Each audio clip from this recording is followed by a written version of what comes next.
Ya, assalamualaikum warahmatullahi wabarakatuh. Selamat pagi anak-anakku semua dari kelas 7A, 7B, 7C, 7D sampai dengan 7E. Alhamdulillahirrahmanirrahim. Wabihi nasta'in ala muridin wadin. Wassalatu wassalamu ala asrafil anbiya wal mursalin. Sayyidina wa maulana Muhammadin wa ala alihi wa sahbihi ajma'in amma ba'du. Allahumma salli ala Sayyidina Muhammad wa ala ali Sayyidina Muhammad. Rabbi sahri sadri wa yassirli amri wahlul 'uqdatam min lisani yafqahu qawli.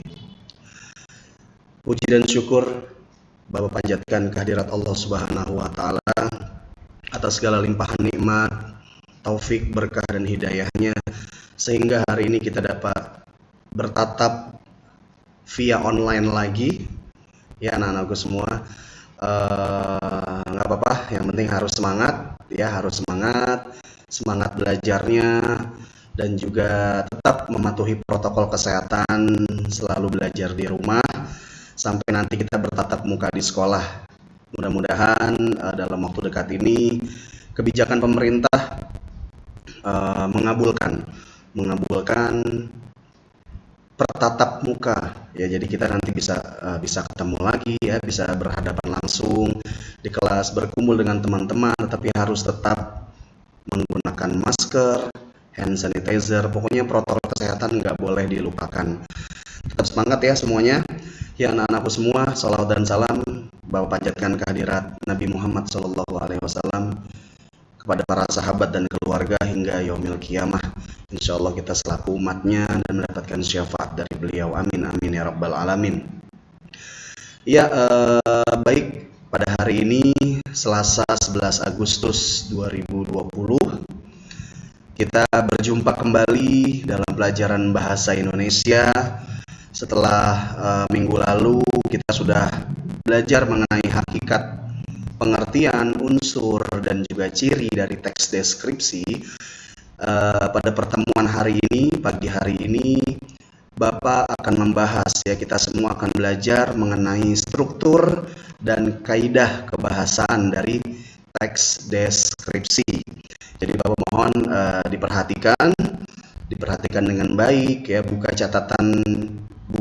catatan kalian dibuka ya, kita belajar sama-sama. Mudah-mudahan apa yang Bapak sampaikan bisa kalian pahami bersama. Amin ya robbal alamin.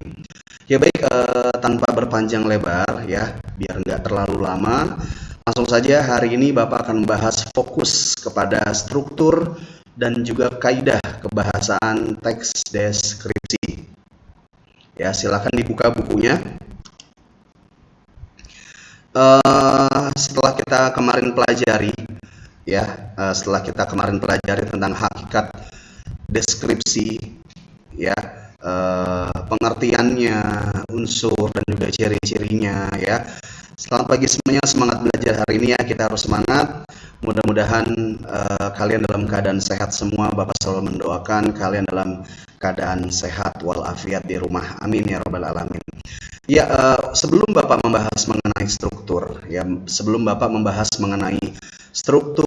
teks deskripsi dan juga kaidah kebahasaan, alangkah baiknya Bapak akan mengulas sedikit mengenai definisinya lagi ya, definisi struktur dan juga kaidah kebahasaan.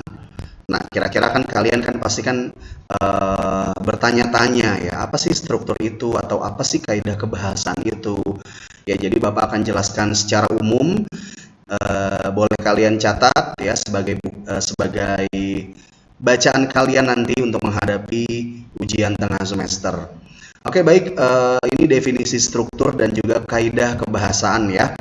Bisa dilihat secara umum menurut Kamus Besar Bahasa Indonesia atau KBBI, arti struktur adalah cara sesuatu yang disusun atau dibangun ya dengan pola tertentu ya. Bapak bacakan lagi, arti struktur adalah cara sesuatu yang disusun atau dibangun dengan pola tertentu, pengaturan unsur atau bagian dari suatu objek atau sistem. Nah, jadi dalam setiap teks-teks dalam bahasa Indonesia itu memiliki struktur.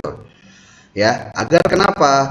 Kalau ada strukturnya, pasti tujuannya itu akan berjalan dengan sempurna. Informasi yang disampaikan itu akan sempurna sehingga pembaca tidak kebingungan. Nah, jadi harus ada strukturnya ya. Jadi harus ada strukturnya. Ya, jadi bisa kalian baca, secara umumnya ya, ini menurut Kamus Besar Bahasa Indonesia. Ya, arti struktur adalah cara sesuatu yang disusun atau dibangun dengan pola tertentu.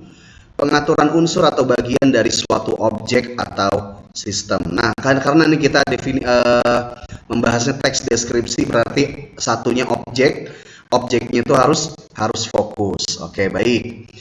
Itu definisi struktur ya yang di atas, dan yang di bawah ini adalah definisi kaidah kebahasaan. Bisa dilihat. Secara umum berasal dari kata dasar bahasa.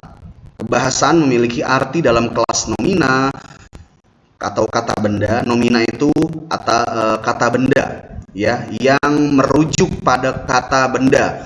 Misalkan meja, kursi, ya, mobil, motor, handphone, laptop, dan lain-lain ya. Itu merupakan kata benda atau kelas nomina. Sehingga kebahasaan dapat menyatakan nama dari seseorang, tempat, atau semua benda dan segala yang dibendakan. Nah, jadi kaidah kebahasaan ini yang menyempurnakan strukturnya. Ketika kita sudah menyusun strukturnya, pasti ada kaidah-kaidah yang harus diperhatikan. Ya, ini merupakan definisi struktur dan juga kaidah kebahasaan. Nah, kalau kalian masih kurang paham, boleh sambil dilihat bukunya, ya, sambil dilihat di bukunya, lalu nanti dipelajari, dipahami dengan baik, ya. Kalau memang nanti ada pertanyaan, boleh kalian tanyakan ya. Oke, baik. Yang berikutnya, kita lihat yang berikutnya. Nah, ini ya, struktur teks deskripsi. Ada 4 ya, yang terdiri atas, yang pertama ini ada identifikasi, yang kedua ini ada klasifikasi, yang ketiga ada deskripsi, dan yang keempat ada simpulan. Ya, ini merupakan struktur teks deskripsi. Jadi kalau kamu ingin membuat teks deskripsi, kamu harus memperhatikan keempat poin ini ya, 4 aspek ini. Kamu harus perhatikan identifikasinya, kamu harus mengklasifikasikan, dan kamu harus mendeskripsikan objek dan memberikan simpulan di akhir saat kamu mendeskripsikan objek ya. Jadi kamu lihat lagi, ini struktur teks deskripsi ada 4 ya. Yang pertama identifikasi, klasifikasi, deskripsi, dan simpulan. Nah, Bapak akan bacakan definisinya ya, agar kalian tahu apa itu identifikasi, apa itu klasifikasi, apa itu deskripsi, dan simpulan. Nah, diperhatikan ya, ini definisi dari identifikasi dan juga klasifikasi. Yang pertama, identifikasi. Pada bagian ini, penulis harus menentukan elemen-elemen yang akan dicantumkan dalam teks deskripsi tersebut sesuai dengan topiknya. Pada tahap ini, penulis mulai menentukan identitas dari seorang tokoh di dalam teks tersebut, benda, peristiwa, serta tempat sebagai objek yang akan dideskripsikan.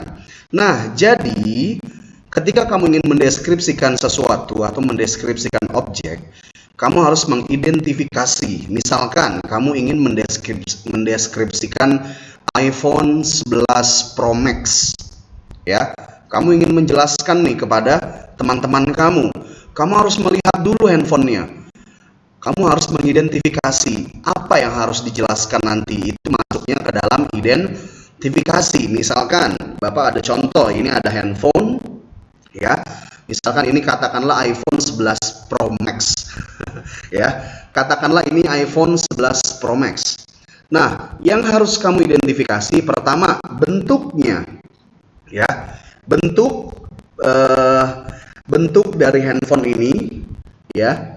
Lalu tampilannya, ya, dari permukaan depan, ya, lalu dari belakang juga, itu kamu harus lihat, kamu harus identifikasi. Misalkan ada tombolnya di samping, lalu ada kameranya di belakang, ada lubang-lubang di sini buat cas atau juga buat mendengarkan musik, ya. Kamu bisa nih, ini namanya identifikasi. Kamu harus melihat dulu objeknya. Ini namanya objek, ya. Berarti objeknya kamu akan mendeskripsikan handphone, gitu ya. Itu identifikasi. Lalu yang kedua adalah klasifikasi. Setelah kamu mengidentifikasi objek, ya, kamu harus mengklasifikasikan. Apa sih klasifikasi itu? Bapak akan bacakan. Pada bagian ini penulis mulai menentukan penyusunan kalimat dalam sebuah kelompok yang memiliki aturan dan sesuai dengan kaidah serta standar yang telah ditetapkan. Teks yang telah dibuat secara sistematis ini bertujuan untuk membuat penulis lebih gampang dalam menulis gagasan-gagasan yang ingin disampaikan oleh si penulis. Nah, setelah kamu mengidentifikasi, misalkan kamu ingin mendeskripsikan handphone, ya, kamu ingin mendeskripsikan handphone, kamu harus menuliskan. Setelah kamu melihat, oh ternyata di handphone ini tuh begini, oh kameranya tuh seperti ini, oh layarnya tuh seperti ini, ya, oh ternyata handphonenya ringan atau misalkan berat, bentuknya, ukurannya apakah tebal, apakah tidak terlalu tebal, ya. Kamu harus tuliskan di bagian klasifikasi. Kalau di identifikasi kamu belum menuliskan apapun, kamu baru melihat, memperhatikan, ya, melihat dengan jelas, melihat dengan teliti objek yang harus kamu deskripsikan. Jadi kamu harus melihat dulu, ya, kamu harus melihat. Setelah kamu melihat, kamu menuliskan. Nah, penulisan pertama ini namanya klasifikasi. Kamu harus disusun tuh kalimatnya dalam sebuah kelompok dari bentuknya, lalu ukurannya, ya, sampai nanti manfaatnya, ya. Oke, ini definisi yang 1 dan 2, identifikasi dan klasifikasi. Mudah-mudahan penjelasan ini bisa kalian pahami. Kalau memang kalian belum paham, boleh didengarkan lagi penjelasan dari Bapak secara perlahan, ya. Jadi boleh diulang setelah video ini selesai, boleh diulang. Jadi jangan sungkan, ya, agar kalian paham, gitu ya. Oke, berikutnya lanjutannya kita lihat. Nah, ini definisi lanjutannya. Setelah identifikasi, setelah kalian mengklasifikasi, barulah kalian mendeskripsikan. Nah, mendeskripsikan ini Bapak bacakan. Pada bagian ini penulis mulai membuat gambaran-gambaran atau bagian-bagian yang akan dibahas dalam teks tersebut. Dengan membuat sebuah pemaparan ini, objek dalam topik tersebut bisa dituliskan secara mudah sehingga gampang dipahami oleh pembaca. Nah, jadi setelah kalian menyusun kalimat-kalimat dari objek yang sudah kalian lihat, ya tadi kan ada HP, ya. Bapak objeknya satu aja, HP. Setelah kamu mengidentifikasi, kamu mengklasifikasi, kamu menuliskan begini bentuknya, lalu tampilan depannya, tampilan belakangnya, ya, ada kameranya misalkan, ya. Lalu mungkin ada teknologi yang lain, ya, fingerprint. Di sini ada fingerprint, ini kan salah satu teknologi yang harus kamu deskripsikan, ya. Lalu misalkan layarnya luas, ya, layarnya luas dan juga tampilannya pas di tangan. Itu kamu harus kamu harus tuliskan di klasifikasi. Nah, untuk mendeskripsikan, ya, kamu membuat gambaran atau bagian-bagian yang akan dibahas. Ya, jadi bedanya antara klasifikasi dengan deskripsi. Kalau klasifikasi kamu menuliskan inti-intinya dulu.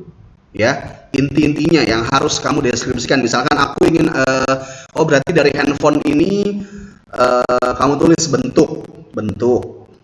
Lalu ukurannya, tampilan, fitur, ya, dan fiturnya nanti bisa masuk ke kamera, fingerprint, ya, tampilannya misalkan pas di tangan, ya, lalu ukurannya tebal atau tidak terlalu tebal. Nah, untuk itu namanya klasifikasi. Untuk menjelaskan apa yang tadi kamu tulis, inilah di bagian deskripsi. HP ini bernama HP apa misalkan. Ya, kamu harus mendeskripsikan ukurannya tebal. Dilihat dari kasat mata, handphone ini memiliki ukuran yang tebal. Tetapi walaupun ukurannya tebal, handphone ini sangat pas ketika dimainkan karena sangat nyaman di tangan. Nah, di bagian itu kamu sudah masuk deskripsi. Jadi dijelaskan apa yang kamu klasifikasikan. Begitu ya. Nanti kalau misalkan masih kurang paham, ya, kamu dengarkan lagi, kamu baca lagi di buku, ya, kamu baca lagi di buku mengenai struktur dan juga kaidah kebahasaan. Ini baru strukturnya ya. Oke, baik, berikutnya simpulan. Setelah kamu mendeskripsikan, kamu menyimpulkan. Ya, pada bagian ini penulis mengulas kembali dengan memberikan poin-poin penting dari apa yang sudah dijelaskan. Jadi kamu menyimpulkan kembali, ya, menyimpulkan kembali apa yang sudah kamu jelaskan di awal, tetapi hanya sedikit poin-poin penting saja. Oke, begitu ya. Jadi itu struktur teks deskripsi. Ada berapa? Ada 4. Yang pertama identifikasi, yang kedua klasifikasi, yang ketiga deskripsi, dan yang terakhir simpulan. Ya. Oke, baik, kita masuk ke dalam kaidah kebahasaan. Ini ada banyak. Bapak tuliskan ada 7, ya, kurang lebih ada 7. Coba nanti kita lihat. Ya, kaidah kebahasaan teks deskripsi ada 7 ya, Bapak bagi menjadi 7. Ini agak sedikit sulit ya, tetapi kalau kamu memperhatikan dengan baik, ya, kamu memperhatikan dengan baik, insya Allah kamu akan paham. Ya, kalau memang masih sulit paham Pak, ya kamu harus baca-baca terus ya, kamu harus baca-baca dan juga harus bertanya ya. Insya Allah nanti Bapak akan mengadakan Google Meet ya untuk responsif tanya jawab seputar bab 1 ini sebelum kita melakukan ulangan harian gitu ya. Oke, baik, ini Bapak bacakan ya kaidah kebahasaan teks deskripsi. Ada 7. Yang pertama, menggunakan kata benda sesuai dengan topik yang dideskripsikan, seperti rumah sakit, rumah, mobilku, bungaku, kucingku, dan lain-lain. Ini adalah kata benda. Jadi harus disebutkan rumah sakit. Oh, berarti kamu ingin mendeskripsikan rumah sakit atau rumah, atau kamu punya mobil baru, misalkan orang tua kamu punya mobil baru, atau punya tumbuhan-tumbuhan yang indah di rumah, boleh. Atau kamu punya binatang peliharaan seperti kucing, ya, atau kelinci, ya, itu boleh dideskripsikan, tetapi itu merupakan kata benda, ya, seperti rumah sakit, rumah, mobilku, bungaku, dan kucingku. Itu adalah kata benda yang harus kamu deskripsikan. Jadi objeknya jelas, ya, kamu mendeskripsikan apa, jadi harus kamu sebutkan, gitu ya. Lalu berikutnya yang kedua, menggunakan frasa yang mengandung kata benda. Nah, frasa ini salah satu kalimat ya, salah satu kalimat yang menggunakan kata benda atau yang mengandung kata benda. Ya, bisa dilihat untuk frasa ini harus Bapak jelaskan secara tatap muka. Ya, karena harus ada responsif. Karena frasa ini sudah agak sedikit rumit ya, tetapi kalau kalian mau belajar, insya Allah kalian bisa dan kalian paham gitu ya. Bapak jelaskan sedikit. Contohnya, beliau ialah seorang kepala lab yang baik hati. Nah, itu namanya frasa. Kalau namanya kalimat, jadi panjang. Misalkan, kucingku amat lucu dan menggemaskan. Ia bernama Sally, misalkan.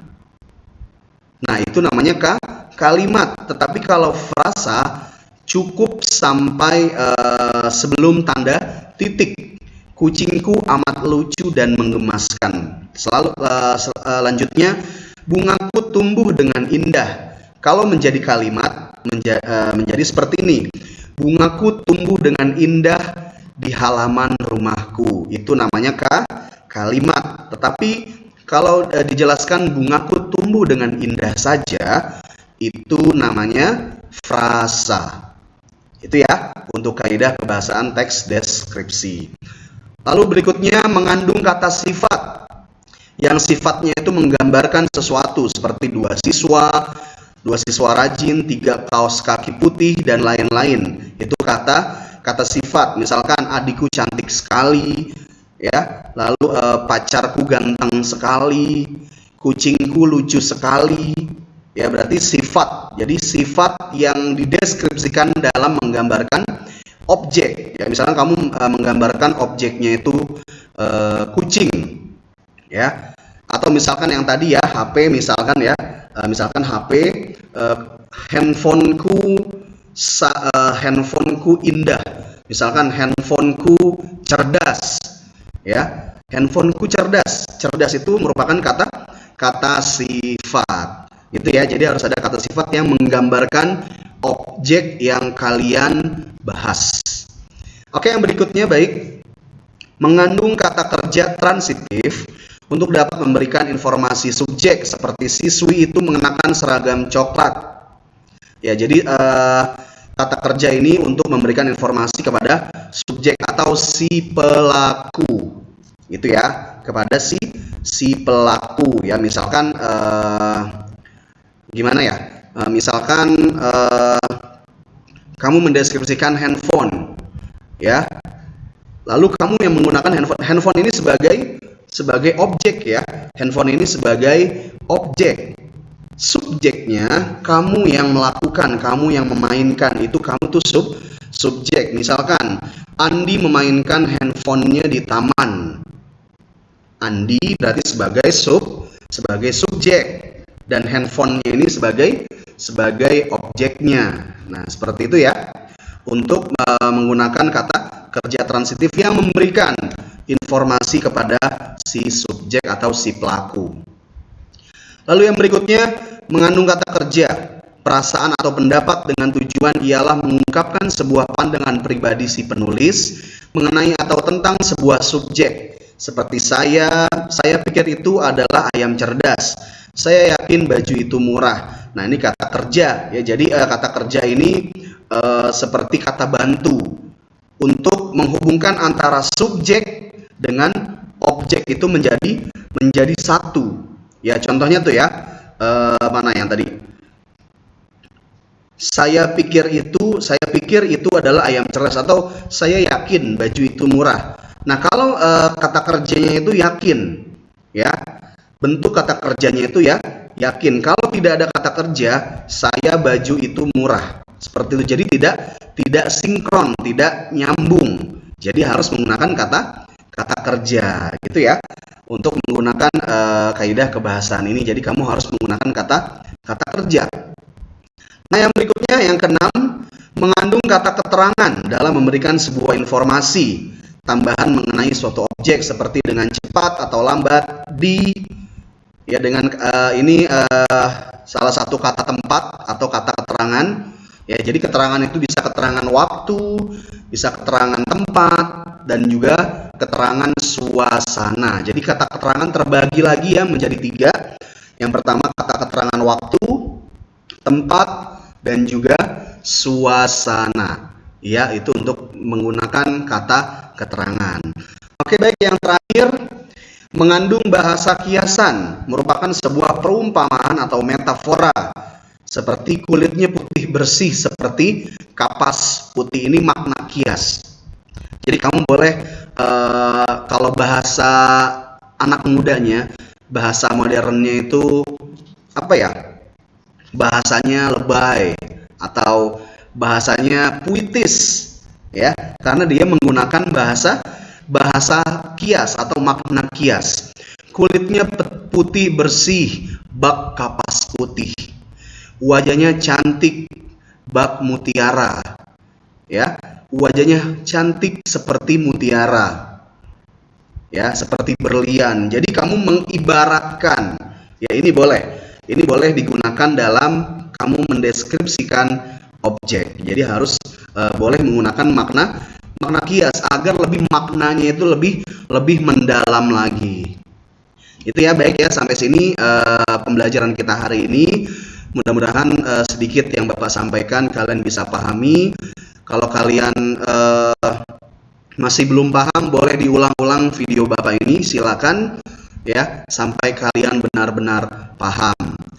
Dan sebelum menutup, Bapak ingin memberikan simpulan dalam untuk pembelajaran hari ini ya. Apa simpulannya yang bisa Bapak sampaikan?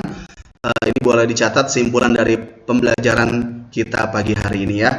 Yang pertama, teks deskripsi merupakan salah satu teks yang di dalamnya terdapat satu informasi secara rinci mengenai objek yang digambarkan. Yang kedua, penyusunan teks deskripsi harus berdasarkan struktur secara benar agar objek yang disampaikan tidak bertele-tele atau panjang lebar. Yang ketiga, struktur teks deskripsi terdiri atas 4. Yang pertama ada identifikasi, klasifikasi, deskripsi, dan juga penutup atau simpulan. Yang berikutnya, bagian identifikasi dan klasifikasi menjadi hakikat utama sebelum objek dideskripsikan dengan sempurna. Ya. Lalu yang terakhir, kaidah kebahasaan pada teks deskripsi terdiri atas 7 bagian yang di dalamnya terdapat kata kerja, frasa, kata benda, kata sifat, kata keterangan, dan kata kias atau makna kias. Ya baik, terima kasih anak-anak semua atas segala perhatiannya. Mudah-mudahan apa yang Bapak sampaikan bisa kalian pahami dengan baik. Tetap sehat semua ya, tetap sehat semua, selalu di rumah. Mudah-mudahan kalian dalam keadaan sehat dan kita dapat berjumpa dan bertatap muka di sekolah ya. Terus berdoa mudah-mudahan pandemi ini cepat selesai dan kalian bisa sekolah lagi dengan tenang ya, berkumpul bersama teman-teman dan bertemu dengan para guru di sini. Ya baik, itu saja yang Bapak bisa sampaikan. Terima kasih atas segala perhatiannya. Mohon maaf apabila ada kekurangan. Sehat selalu, semangat selalu, dan sampai jumpa nanti kita bertemu di ulangan harian ya. Terus belajar dan wassalamualaikum warahmatullahi wabarakatuh. Terima kasih.